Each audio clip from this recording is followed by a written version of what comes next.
ഫലസ്തീനിൽ നടക്കുന്ന പോരാട്ടം, അവിടുത്തെ ജനങ്ങൾ സ്വാതന്ത്ര്യത്തിന് വേണ്ടി സമരം നടത്തിക്കൊണ്ടിരിക്കുകയാണ്.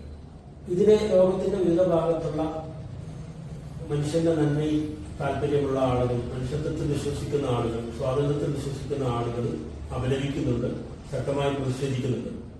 ലോകത്ത് എല്ലായിടത്തും ഉണ്ട്, നമ്മുടെ ഇന്ത്യയിലും കേരളത്തിലൊക്കെ ഉണ്ട്.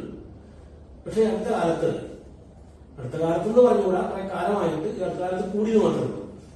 ഈ ചില മേഖലകൾ, ഇത്തുവാറ മേഖല, അതുപോലെ ക്രിസ്ത്യനുകൾ എന്നൊക്കെ പറയുന്ന കാസിയുമായി ബന്ധപ്പെട്ട ആളുകൾ, അതുപോലെ BJPയുമായി ബന്ധപ്പെട്ട ആളുകൾ, ഇവരൊക്കെ എന്തുകൊണ്ട് നിങ്ങൾ ഉക്രൈനിൽ അവിടെ നടക്കുന്നവരുടെ സമരം, റഷ്യയും ഉക്രൈനും നമ്മൾ അവിടെ എന്തുകൊണ്ട് പ്രതിഷേധിക്കുന്നില്ല, പഹൽഗാമിൽ എന്തുകൊണ്ട് പ്രതിഷേധിക്കുന്നില്ല എന്ന് പറഞ്ഞിട്ട് അപഹസിക്കാറുണ്ട് ഇത്തരം സമരങ്ങളെയും പ്രക്ഷോഭങ്ങളെയും അഭിപ്രായ പ്രകടനങ്ങളെയും. ഇത് യഥാർത്ഥത്തിൽ അതിലൊരു വൈരുദ്ധ്യമില്ലേ? അല്ല, ഈ ഒരു ചോദ്യം ഈ നമ്മൾ കുറച്ചു കാലമായിട്ട് കേട്ടുകൊണ്ടിരിക്കുന്ന ഒരു ചോദ്യം തന്നെയാണ്. ഇത് ശരിക്കും നമ്മൾ വിലയിരുത്തുകയാണെങ്കിൽ യുക്രൈനും റഷ്യയും തമ്മിലുള്ള യുദ്ധം അതെന്ന് പറയുന്നത് രണ്ട് പരമാധികാര രാജ്യങ്ങളാണ്. യുക്രൈൻ ഒരു നല്ല താരതമ്യേന ഒരു നല്ല ശക്തിയാണ്, റഷ്യ ഒരു സൂപ്പർ പവറാണ്. അപ്പം ഈ യുക്രൈൻ എന്ന രാജ്യത്തിന് ഒരു പരമാധികാര രാഷ്ട്രം ആണെന്നതിന് പുറമെ തന്നെ ഈ യുദ്ധം തുടങ്ങിയ സമയത്ത് നാറ്റോ രാജ്യങ്ങൾ ഒന്നാകെ ഈ യുക്രൈന് ആയുധം നൽകി സഹായിക്കുന്നില്ല. ആയുധം മാത്രമല്ല, ഇവർക്ക് അവിടെ വന്നിട്ട് പരിശീലനം കൊടുക്കുകയും കൂടി ചെയ്യുന്നുണ്ട്. ഇവർക്ക് പരിചയമില്ലാത്ത ആയുധങ്ങൾ അങ്ങനെ. അപ്പൊ രണ്ട് പരമാധികാര രാജ്യങ്ങൾ തമ്മിലുള്ള യുദ്ധവും ഈ ഫലസ്തീനികളും തമ്മിൽ യാതൊരു ഒരു പരമാധികാര രാജ്യം പോയിട്ട് അവിടെ ആകെയുള്ളത് ഒരു മുനിസിപ്പാലിറ്റിയുടെ മാത്രം അധികാരമുള്ള ഒരു സംവിധാനം മാത്രമാണ്. അവർക്ക് സ്വന്തമായിട്ട് സൈന്യമില്ല, ആയുധശക്തിയില്ല, അങ്ങനെ ടാങ്കില്ല, യുദ്ധവിമാനങ്ങളില്ല, അങ്ങനെ ഒന്നുമില്ലാത്ത ഒരു ജനതയോട് ഈ യുക്രൈൻ എന്ന് പറയുന്ന ഒരു പരമാധികാര രാജ്യത്തെ താരതമ്യപ്പെടുത്തുമെന്ന് പറയുന്നത് അത് തന്നെ ആ ഒരു താരതമ്യം തന്നെ വളരെ തമാശ. അതുപോലെ പഹൽഗാമിന്റെ വിഷയം എന്ന് പറയുന്നത് ഇന്ത്യ എന്ന് പറയുന്ന ലോകത്തെ ഒരു വൻശക്തി, ആ വൻശക്തി എന്ന് പറയുന്നത് എല്ലാവിധ ആണവായുധം വരെ ഉണ്ട് ഇന്ത്യക്ക്. അങ്ങനെയുള്ള ഒരു രാജ്യത്തിലെ 26 പൗരന്മാരെ കൊല ചെയ്തു. ആ കൊല ചെയ്തതിനെ പ്രതികാരം വീട്ടാൻ വേണ്ടി ഇന്ത്യ വളരെ സുശക്തമാണ്. മറ്റൊരു പാകിസ്ഥാൻ എന്ന് പറയുന്ന മറ്റൊരു ആണവ രാജ്യമായിട്ട് പോലും നമ്മുടെ രാജ്യം അത് അതിശക്തമായിട്ട് അതിനെ തിരിച്ചടിച്ചു. ഓപ്പറേഷൻ സിന്ധൂരിൽ കൂടി തിരിച്ചടിച്ചു. അതേസമയം ഫലസ്തീനില് 70,000-ഓളം ആളുകൾ, അതിൽ തന്നെ കുട്ടികള്, സ്ത്രീകള്, ഒരു നിലക്കും ഈ 2023 ഒക്ടോബർ 7 ഈ ഹമാസിന്റെ ആക്രമണത്തോട് യാതൊരു നിലക്കും ഉത്തരവാദികളല്ലാത്ത ആളുകളെ കൊല ചെയ്തുകൊണ്ടിരിക്കുന്നു. നിരന്തരമായിട്ട് കൊല ചെയ്യപ്പെടുന്നതിന് അതുമായിട്ട് താരതമ്യം ചെയ്യാന്ന് പറയുന്നത് അതൊരു എന്താ പറയാ. അതിന് വേറൊരു വിഷയമുണ്ട്. ഇപ്പോ പലസ്തീനിൽ നടക്കുന്നത് വൺവേയാണ്. അധിനിവേശ ശക്തി ഈ ആളുകളെ അങ്ങോട്ട് കൊല്ലുകയാണ്. അവരുടെ ഹോസ്പിറ്റലുകൾ നശിപ്പിക്കുക, ഭക്ഷണം ഐക്യരാഷ്ട്രസഭയുടെ നേതൃത്വത്തിൽ കൊടുക്കുന്ന ഭക്ഷണം വിതരണം ചെയ്യുന്ന കേന്ദ്രങ്ങളിൽ പോലും ഭക്ഷണം കാത്തിരിക്കുന്ന ആളുകളെ ബോംബിട്ടും വെടിവെച്ചും കൊല്ലുകയാണ്. ഇങ്ങനെ ഈ പറഞ്ഞ രണ്ടിടത്തും നടന്നിട്ടില്ല. മാത്രമല്ല, ഇപ്പം ഒരു നമുക്കറിയാം, യൂറോപ്പിൽ നിന്ന് ഒരു സഹായ കപ്പൽ ഈ 12 പേരടങ്ങിയിട്ടുള്ള ഫ്രീഡം ഫ്ലോട്ടില മൂവ്മെന്റ് അവിടുന്ന് നമ്മുടെ യൂറോപ്പിൽ നിന്ന് ഈ ഗാസ തീരത്തേക്ക് വന്നത്. എന്തുകൊണ്ടാണ് അവർ ഈ യുക്രൈനിലേക്ക് പോകാത്തത്? എന്തുകൊണ്ടാണ് ഇന്ത്യൻ തീരത്തേക്ക്, നമ്മുടെ പഹൽഗാമില് ആക്രമണം നടന്ന സ്ഥലത്തേക്ക് വരാത്തത്? എന്തുകൊണ്ടാണ്? അത് അവിടെ പോകേണ്ട ആവശ്യമില്ല. കാരണം അതൊരു വളരെ സർവായുധ സജ്ജമായിട്ടുള്ള രാജ്യങ്ങളാണ്. അപ്പം ഇവിടേക്ക് ഈ യുക്തിവാദികളും ഈ സംഘികളും ഒക്കെ ആ ചോദ്യം ചോദിക്കണ്ടേ, എന്തുകൊണ്ടാണ് ഈ ഇവര് മനസ്സിലാക്കുന്ന പോലല്ല ലോകം മനസ്സിലാക്കുന്നത്. മാത്രമല്ല, നമ്മൾ വാർത്തകൾ നിരന്തരം ശ്രദ്ധിക്കുന്നവർക്ക് ഫേസ്ബുക്കിൽ അല്ലെങ്കിൽ സോഷ്യൽ മീഡിയയിൽ അതേ വാർത്തകൾ വരും. ഞാൻ കുറച്ച് ദിവസമായിട്ടാണ് പരിശോധിക്കുന്നത്.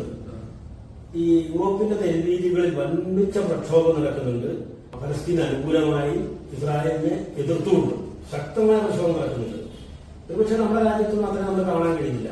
അത് ആ അർത്ഥത്തിൽ പരിശോധന നടത്തിയാൽ മനസ്സിലാവും. എന്തുകൊണ്ട് അവർ ഉക്രൈൻ വിഷയത്തിൽ സമരം നടത്തുന്നില്ല എന്ന് വേണമെങ്കിൽ ചോദിക്കാം. അത് എന്തുകൊണ്ട് പഹൽഗാമിന്റെ വിഷയത്തിൽ ചോദിക്കാം. കാരണം ആളുകൾ മനസ്സിലാക്കുന്നത്, ജനങ്ങൾ മനസ്സിലാക്കുന്നത്, പ്രത്യേകിച്ചും യുവാക്കളും അതുപോലെ സ്റ്റുഡൻസും മനസ്സിലാക്കുന്നത് വേറെ തരത്തിലാണ്. കാരണം അവര് കാര്യങ്ങളെ കുറെ കൂടി യാഥാർത്ഥ്യ ലോകത്ത് നിന്നുകൊണ്ട് കാര്യങ്ങൾ മനസ്സിലാക്കുകയും ഇതിന്റെ പിന്നിലുള്ള മാനുഷിക വശം അവർ മനസ്സിലാക്കുന്നു എന്നതാണ്. അത് വളരെ കൃത്യമാണല്ലോ. 1948 മെയ് 14 ഇസ്രായേൽ എന്ന് പറഞ്ഞ രാജ്യം ഉണ്ടാകുന്നത്. ആ രാജ്യം ഉണ്ടാകുന്നത് എങ്ങനെയാണ്? അവിടെ താമസിച്ചിരുന്ന പലസ്തീനികളെ ആട്ടിയോടിച്ചുകൊണ്ടാണ്. എന്നിട്ട് അവര് ആട്ടിയോടിച്ചിട്ട് അവര് ഈ വെസ്റ്റ് ബാങ്കിലും ഗാസയിലും പോയിട്ട് അഭയം തേടിയിട്ട് അവിടെ പോയിട്ട് ഇവരിപ്പം സാധാരണ രീതിയിൽ ഈ നാസ്തികരൊക്കെ പറയുന്ന ഈ ഒരു വാദം എന്താണെന്ന് വെച്ചാല് 2023 ഒക്ടോബർ 7 ഹമാസിന്റെ ആക്രമണത്തെ തുടർന്നല്ലേ ഇത് ഉണ്ടായിരുന്നത്. യഥാർത്ഥത്തില് ഇവർക്ക് ഈ പലസ്തീന്റെ ചരിത്രത്തെ കുറിച്ച് യാതൊന്നും അറിയാതിരിക്കുകയോ അല്ലെങ്കിൽ അജ്ഞത നടിക്കുകയോ. കാരണം ഈ 1948 മുതൽ തന്നെ ഇവരെ ആട്ടിയോടിക്കുകയും വെടിവെച്ച് കൊല്ലുകയൊക്കെ ചെയ്യുന്നത് വളരെ സർവ്വസാധാരണമാണ്. ഇപ്പൊ ഈ ഒക്ടോബർ 7 മുമ്പ് തന്നെ വെസ്റ്റ് ബാങ്കിൽ അതിനു മുമ്പ് എത്ര ആയിരക്കണക്കിന് കുട്ടികളെയും സ്ത്രീകളെയും കൊന്നൊടുക്കില്ലേ. അപ്പൊ അത് ഈ ഹമാസിന്റെ ആക്രമണം കൊണ്ടാണെന്ന് പറയുന്നത് ഞാൻ അവിടെ ഒരിക്കലും പോയല്ലോ. ഈ ഒരു സംഭവത്തിന് ശേഷം തന്നെ ഈ ഗാസയിൽ ഈ സംഭവം നടക്കുന്ന സമയത്ത് തന്നെ വെസ്റ്റ് ബാങ്കിലും ഈ എങ്ങനെ വരുന്ന വെച്ചാല് ഈ ഒരു ജൂത കുടുംബത്തെ കൊണ്ടുവന്ന് അവിടെ താമസിക്കുന്ന ഒരു പലസ്തീൻ കുടുംബത്തെ നിർബന്ധപൂർവ്വം ആ വീട് നിന്ന് പുറത്താക്കാണ്. എന്നിട്ട് ഇവരെ അവിടെ പോയി താമസിക്കുന്ന സംവിധാനം. അല്ല, അത് ചരിത്രത്തിലുടനീളം 48 ശേഷം ചരിത്രത്തിൽ പല ഘട്ടങ്ങളിലും ഇതുപോലെ അവിടെ ഉണ്ടായിരുന്ന നേരത്തെ താമസിക്കുന്ന ആളുകളെ പുറത്താക്കിയിട്ട് വിദേശത്ത് നിന്ന് വീണ്ടും ദൂതന്മാരെ കൊണ്ടുവന്ന് താമസിപ്പിക്കുന്ന ചടങ്ങ് തകൃതിയായി നടക്കുന്നുണ്ട്. അത് 48 മാത്രമല്ല, അന്ന് മുതൽ തുടർന്നുകൊണ്ടിരിക്കുകയാണ്. ഇപ്പോഴും അവസാന ഗസയിലും മറ്റു പ്രദേശങ്ങളിലും വെസ്റ്റ് ബാങ്കിലും ഒക്കെ അവശേഷിച്ച ആ പ്രദേശങ്ങളിൽ പോലും ഇപ്പോഴും അതേപോലെ നടന്നുകൊണ്ടിരിക്കുക. അപ്പോ വളരെ ആസൂത്രിതമായി 48 മുതൽ തുടങ്ങിയ ആ പണി ഇപ്പോഴും നിന്ന് പൂർണ്ണമായി ഫലസ്തീനെ സൈനികവൽക്കരിക്കാനുള്ള ശ്രമം നടന്നു. അതിനെതിരാണ് സമരം. അതിനെ ഒരിക്കലും മറ്റ് സമരങ്ങളുമായി താരതമ്യം ആ അർത്ഥത്തിൽ നമ്മുടെ കേരളത്തിലെ ഈ സംഖ്യകൾ അല്ലെങ്കിൽ പ്രസംഗികൾ എന്നൊക്കെ പറയുന്ന ആളുകൾ അല്ലെങ്കിൽ യുക്തിവാദികൾ എന്ന് പറയുന്ന ആളുകൾ പഠിക്കുന്നില്ല. ഇതൊക്കെ നടക്കുന്ന സമയത്തും ഈ നാസ്തികരും അതുപോലെ തന്നെ ഈ പ്രസംഗികളൊക്കെ പറയുന്ന ഒരു കാര്യം, ഈ ഗാസയിൽ ഹമാസിനെതിരെ ആളുകൾ ഈ പകുതി മുട്ടിട്ട് പ്രകടനം നടത്തുകണ്ടില്ലേ, പിന്നെ അവർക്ക് പോലും ഹമാസിനെ മര്യാദ എന്നൊക്കെ പറയും. ഈ ഒരു ന്യായത്തിൽ തന്നെ അതിന് ഉത്തരവുണ്ട്. എന്തുകൊണ്ടാണെന്ന് വെച്ചാല് അതായത് ഇസ്രായേൽ ഈ ഗാസക്ക് മേല് ഈ നിർദാക്ഷിണ്യം ഈ ബോംബ് വർഷിക്കുന്നത് ഹമാസുമായിട്ട് യാതൊരു ബന്ധവുമില്ലാത്ത സ്ത്രീകളെയും കുട്ടികളെയും സാധാരണക്കാരെയായിരുന്നു. അപ്പം അതിൽ തന്നെ നമുക്ക് വ്യക്തമാണ് എന്താ വെച്ചാല് ഈ നമ്മൾ നിർബന്ധമായിട്ടും ഗാസയോടൊപ്പം നിൽക്കണം എന്നുള്ളത് അതിൽ നിന്ന് തന്നെ. മാത്രമല്ല, ഈ ഹമാസ് എന്ന് പറയുന്ന 80-കൾക്ക് ശേഷം 1982 രൂപപ്പെട്ടതാണ്. 80 ശേഷം രൂപപ്പെട്ടതാണ്. അതിനു മുമ്പും ഇതേ പോരാട്ടങ്ങളൊക്കെ നടന്നിരുന്നു. 67 സമരം നടന്നിരുന്നു, യുദ്ധം നടന്നിരുന്നു. അപ്പൊ അന്നൊക്കെ ഈ 48 ശേഷം ഇതേ പ്രക്രിയ നേരത്തെ പറഞ്ഞത് തുടർന്നതിന്റെ അനന്തരഫലമായിട്ട് ഉണ്ടായ പ്രതിഷേധത്തിൽ നിന്നാണ് ഹമാസ് രൂപപ്പെടുന്നത്. ഹമാസ് അല്ല കുറ്റം, ഹമാസ് പോലും ഉണ്ടാകില്ല. ഹമാസ് ഉണ്ടാകുന്നത് ഇത്രയും വർഷം ഇവര് പല രീതിയിലും പോരാട്ടം നടത്തിയിട്ടും യാതൊരു രക്ഷയുമില്ലാതെ അവസാനം ഒരു സായുധ രീതിയിലേക്ക് അവർ വന്നതാണ്. അല്ലാതെ ഹമാസ് ഒരു സുപ്രഭാതം തന്നെ ഉണ്ടായിരുന്നില്ല. അപ്പം പിന്നെ ഇവരുടെ ഈ വാദങ്ങളൊക്കെ പൊളിയുന്ന ഇതാണ്. അതുപോലെ തന്നെ ഇപ്പം വന്നിട്ടുള്ള BDS മൂവ്മെന്റ്, ഈ BDS മൂവ്മെന്റിനെ സപ്പോർട്ട് ചെയ്യുന്നവരെ അവര് ഭയങ്കരമായിട്ട് പരിഹസിക്കുകയാണ്. യഥാർത്ഥത്തില് ഈ BDS മൂവ്മെന്റ് എന്ന് പറയുന്നത് ഒരു മനുഷ്യന്റെ ഒരു നിസ്സഹായാവസ്ഥയിൽ നിന്നുള്ള ഉണ്ടാകുന്നതാണ്. കാരണം ഗാസയില് ദിവസേന നൂറുകണക്കിന് ആളുകളെ കൊല്ലുന്നു, അവർക്ക് ഭക്ഷണം നിഷേധിക്കുന്നു, അവർക്ക് മരുന്ന് നിഷേധിക്കുന്നു, അവരെ സഹായിക്കാൻ പോകുന്നവരെ പോലും തടയുന്ന ഒരു അവസ്ഥ ഉണ്ടാകുന്നു. ആ സമയത്ത് ഒരു മനുഷ്യൻ എന്ന നിലയില് നമ്മള് മറ്റൊരു ഇങ്ങനെ വളരെയധികം പീഡിപ്പിക്കപ്പെടുന്ന ഒരു ജനതയോട് നമുക്കുള്ള ഒരു അല്ല, നമുക്കൊന്നും ചെയ്യാൻ കഴിയില്ല. നമുക്ക് സഹായം എത്തിക്കാൻ കഴിയില്ല, ഭക്ഷണം എത്തിക്കാൻ കഴിയില്ല. ഒന്നും ചെയ്യാതെ ഇരിക്കുന്ന സമയത്ത് ഒരു മനുഷ്യൻ എന്ന നിലയിൽ നമുക്ക് എന്തെങ്കിലും ഒന്ന് ചെയ്യണമല്ലോ.